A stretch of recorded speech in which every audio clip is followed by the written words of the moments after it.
আল্লাহ পাকের শুকর আদায় করা, এটা এত বড় একটা গুণ যাকে আল্লাহ রাব্বুল আলামিন কৃতজ্ঞতা স্বীকারকারী অন্তর দিয়েছেন। সে হচ্ছে পৃথিবীর ধনী মানুষ। চলতে ফিরতে উঠতে বসতে সবসময় আমরা আল্লাহ পাকের নিয়ামতগুলো স্মরণ করব এবং সবসময় বলতে থাকবো আলহামদুলিল্লাহ, বলতে থাকবো আলহামদুলিল্লাহ। আল্লাহুম্মা লাকাল হামদ হামদান কাসীরান তাইয়িবান মুবারাকান ফীহি কামা ইয়ানবাগী লিজালালি ওয়াজহিক ওয়া আযীমি সুলতানিক।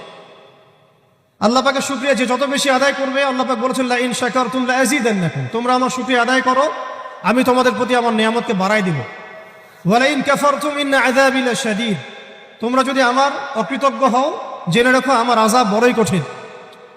তো উস্তাদগণ লিখেছেন একজন তালেবে ইলমের অবশ্যই শুকর গুজার অন্তর থাকতে হবে।